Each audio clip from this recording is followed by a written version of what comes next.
Hey everybody, welcome back to WineupTV. I'm your host Wayne here with Thomas from Woodward Canyon Winery. Thomas, say hi. Hey there, how you All doing? your friends out there and fans. When we come back, he's going to tell you all about the Woodward Canyon wines and how cool Walla Walla is. So when we come back, hear the wines.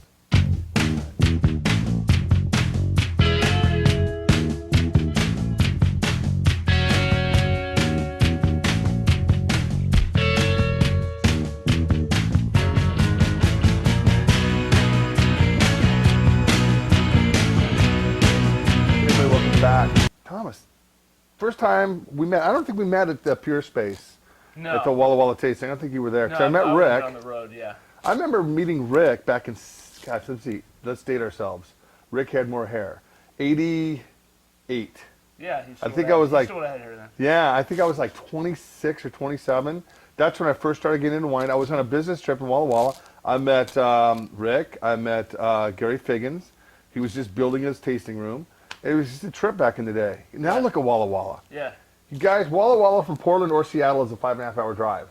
The only thing you do in Walla Walla is eat and drink. That's it. But it's not a bad place to eat and drink. No, or listen to metal at my house. Or listen to Battle. There we go. There's a little plug. Yeah. And by the way, I like how you're rocking the Wrangler. Oh, thanks, man. Yeah, That's a Walla Walla classic. This is 1972 dead stock. Dude, I love that. Take it out of the closet. That's it, man. Dust it off. That's right. All right. So you've been working for Woodward Canyon for about 10 years? Yeah.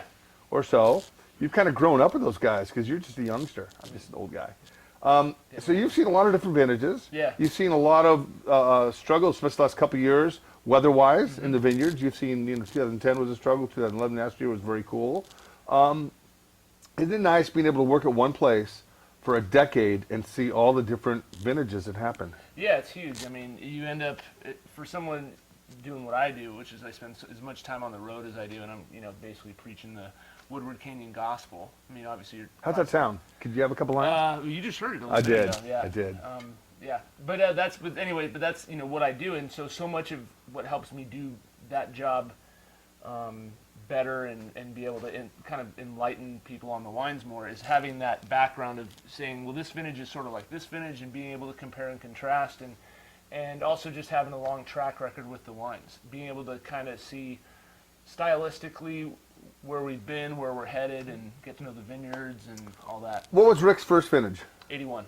All right, so you probably have been blessed to have some 81s, 82s, all pretty much everything he's made. Yeah. What do you think's the best vintage, in your opinion, Shoot. that really stands out? Man, the stuff in the 80s, the 88 was a special selection year. So that was a year that Rick decided there was enough good fruit, and it was his first year. He does a bottling called Special Selection, which he's only done 4 times in the winery's history. And that was a claim vintage and something that he felt that was strong enough to go ahead and make this separate bottling. But there's some dark horse vintages. 86 was great, 82 was great, 89 was great, and then going into the 90s, I mean, pretty much anything. 93, 94, 95, 96 was a freeze year, 97 was great. And my first experience selling the one I sold when I was working at QFC in Bellevue, way back when. Way back in the day. Yeah, back in the day. Bellevue. Sold a bottle of 89 Reserve Chard. I remember it was like $23.99 or $24.99. I recommended it because somebody told me. I mean, I wasn't even of age then, barely. And somebody bought it, and I was like, oh my God, that's expensive. That's a lot of money for a wine, and then right? I thought to myself, I'm going to go work for that company that makes expensive Chardonnay. Is that was your epiphany I right got there, like right? a little idea in my head. All right. In between That's other very stuff. cool. But I mean, it's also chasing a passion too. Yeah, for sure. The wine stuff. So you wear a lot of different hats. I mean, you're a national sales guy. Mm-hmm. You probably spend all the time at Walla Walla. Yep. During harvest, you've got to be there, helping out. Made burgers for everybody yesterday. Nice. Yep. And I mean, it's when you're a 10-person operation, you got to be flexible. I mean, how many acres do you guys own versus buy from? Okay, well, we've got 42 acres that we farm ourselves, and we don't sell any of those grapes. So that's all estate. It's all certified, sustainably farmed through Live. Actually, we're getting the inspectors coming either today or tomorrow. The suspector. Yeah, the suspector. Yeah. Yeah. And then we have 6 vineyards that we have long-term acreage-based contracts with. So it's all stuff, nothing's tonnage based, none of it's spot market stuff. It's all vineyards that we're really familiar with. And so I think that's one of the things that gives us really consistently high quality. You do one white, all reds. We actually do a few different whites, but this is the one that I'm current on right now. And this is a new wine. Yeah. This is a 2011 vintage, guys. And, you know, for those geeks out there that follow weather patterns and great vintages and vintages are kind of marginal, it was probably the coolest vintage, I'd say, in the last 15, 20 years. Yeah, for sure. It was cool everywhere. California. And Yeah. you're talking high desert. When you talk Walla Walla, you're talking in the middle of nowhere in a desert. Yeah. Yeah, I mean, we get, you know, we're a true continental climate. We get really hot summers, really cold winters. But yeah, 2011, I mean, that was like, I don't even remember there being a day hardly over 90 degrees. I mean, which never happens. Usually like this summer, 2012, which wasn't especially hot, you know, 94, 95 degrees is like, you can pretty much roll out of bed and bank on that's what the high is. What a great harvest, not only for you guys over in Walla Walla this year, but even for us here in the Willamette Valley. It's been a blessing. The last couple of years have been such a struggle. Yeah. You know. All right. Tell me about this 2011 Chardonnay. Sure. So this is 2 vineyards going into this guy. This is Woodward Canyon Estate fruit. All vines, old Davis Clone 108 that Rick planted back in '76. So all the Chard vines in Walla Walla Valley. And then the other portion is coming off of Rick Ensminger's old dry farm blocks up at Celilo. Okay. That's all Wente clone. Now, one thing I noticed about this, there's a little oak integration, but boy, this wine is meant for aging. It's got a lot of acid in it. Mm-hmm.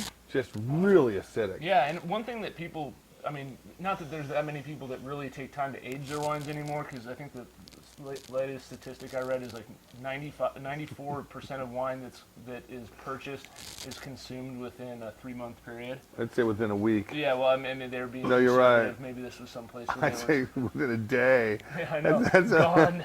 Dude, I do weekend. wine classes. We have a wine class tonight here, and I always ask people, how many people have more than a case of wine at home?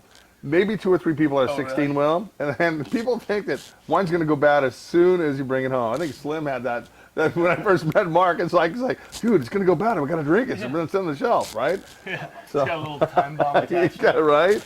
Yeah, but actually, our Chardonnays age as well as our reds. We've actually popped a bottle last year around December. We popped a bottle of 1990, and that had some Celilo and Woodward Canyon Estate fruit, and it was rocking. So. Good tropical notes on it. Yep. You know, it's a solid wine. Retail about what, 35, 37? Yeah, just south of 40. Yeah, okay. Yep. My south of 40 is like 5. And I'm Jewish, though. Yeah. We're different right there, right? All right. So let's move on. Nelms Road is kind of like, I don't want to say the restaurant wine, but you will find it in restaurants. Yeah, I mean, definitely in this Glass market. pours. Yeah. But is this your workhorse? That and the artist series, but I mean the Nelms is you know, not to we're all this, but if you're doing like I think a company that I really respect how they work their customers back and forth in their portfolio is Mercedes. You know, they get you in with the C class when you're like not fresh out of college, maybe like business school or something. I don't know. I don't own a Mercedes, but Neither do I. But I can imagine that their thinking is, hey, we'll get people started off with this because it's affordable. It represents everything that what we do, which the Nelms does because it's same vineyards and all that stuff. And then once people this wine gets their tenor hooks into them, and then they become a Nelms Road Woodward Canyon fan, and then. I'm digging the analogy right there. You like that? I like that. Chronologically speaking, that's very good. All right, this is the 09 Merlot. Yep. So we got the 09 and the 2011 cab, which just released. So, like I said, Nelms is coming from the exact same spots as the Woodward Canyon wines. Just the main difference is it's going to see fruit from younger blocks and neutral barrels. So less new oak on it, so it's conducive to something if you want to have something from us tonight with steak, lamb, burger, whatever you want to throw it with. That's got some grippy tannins. Yeah, no, I mean, Washington State Merlot is no joke. What's the blend with this? This one's about 85% varietal, and it's got a little bit of Franc, a little bit of Cab Sauv, and then it's actually got a tiny, tiny bit of Barbera. A bit of Barbera. Yeah, Really? That's our ace in the hole. That's your ace in the hole right there. All Yeah. right. All right. And then the retail, roughly about 26, 27 bucks on these. Yeah. Right around there? Yep. Yeah, and some like you say in Portland especially, but in most metro markets, it's definitely gonna be like restaurants. It's got a really dialed in wine list. It's gonna be like their high end by the glass.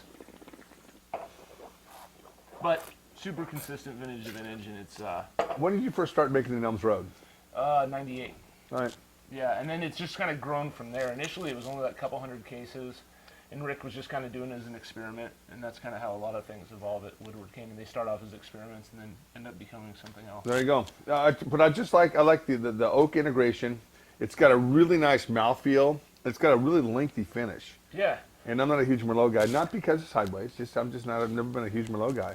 Yeah, well, I dig this wine quite a bit, and it's so much fun to pour for people because I think in one sip it changes. It how drinks they like feel a about cab. Merlot. Yeah, it More like a cab. Yeah, it's got some like broad shoulders to it, yeah. Gotta say that with proud, sitting Wow, up. get up there. All right. Get the Cool. belly out. All right. Yeah. Let's hit the 09. Let's hit the 2011. Yep. So this, This is a brand new cab. When'd you bottle this? man, July. Yeah. It smells Recently. jammy. Yeah, it is. I mean, it's a young wine, but this wine just flies. So we got to keep it in stock. Got to do what we can. But again, I mean, I think for that price, 26, 27 bucks, it definitely over delivers for what you pay. You know, if I were to choose one of those, I'd choose the Merlot. Yeah. I just think the Merlot, it's a warmer vintage, Yeah. and I just think it's more integrated than the cab. I think the cab's a little young. Got to give it a little bit more time in a bottle. But it's not that I kick it off my table, but I'm just, this Merlot to me is just a little bit more integrated. Yeah. I like that. And I think if we were to have this conversation in a year, this is going to be just ripping. Come back. I'll be here. I'll come up. Fine. I'll interview Rick. we'll do it- Let's we'll sit do down it with at the Rick. winery. Yeah, we'll do it at the winery, absolutely. All right, now these guys, personally speaking, these are always hard sells to me. Washington State, I think, is known for its Cabernet Merlot, Cab Franc, Petit Verdot, Malbec, all the Bordeaux blends. Then they're starting to throw in Tempranillo, Counois, Barbera, all these Italian varietals. And I just don't see the stylistic approach that, when you have Barberas from Italy, I mean, they're completely different than you have a warmer climate, Barbera. Yeah. But let's give this a shot. Sure. Talk about it. So the deal with the Barbera, and we also do a varietally labeled Dolcetto too. So this is a direct outgrowth of a trip that Rick took with some guys in Seattle back in '94. Went to the Piedmont and had really good discussions with the folks at Pernotto and at Sandroni as well, and really fell in love with Dolcetto and Barbera as the sort of everyday working man varietals of the Piedmont. So we were able to get some cuttings from them, quarantined them, and then we planted about a little over an acre of Dolcetto and about 2 1/4 acre of Barbera in our estate vineyard back in '95. So we use the same barrels that the Piemontese use, big 500-liter floor barrels. They're puncheons is what they're called, but they're big barrels. So you have a lesser ratio of oak to fruit, and we prune it a little bit differently because you want to have a little bit more canopy to keep the berries from getting burned.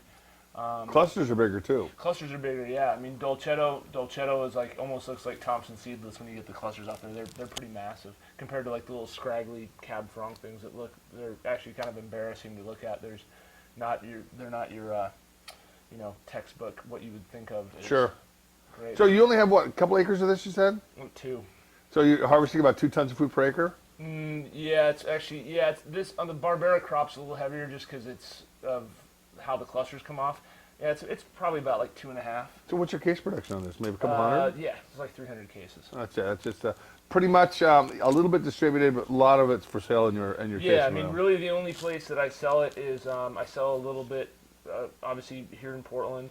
A little bit goes to our importer in Tokyo because No they kidding. dig it. Yeah, and They probably put ice cubes in it and sugar and stuff, no, actually they're pretty. Those guys are rocking, man. They'll I'm teach you a I'm thing or two.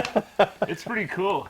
Just kidding about Yeah. all of our Chinese people. I've just read stories and heard Yeah. horror stories about, oh, we got a mouton, add some ice cubes to it, a little sugar, a little sweet and low. Yeah, pour it out so you can make a flute out of it or something. I don't know. It's crazy. Yeah. All right. Well, you know what?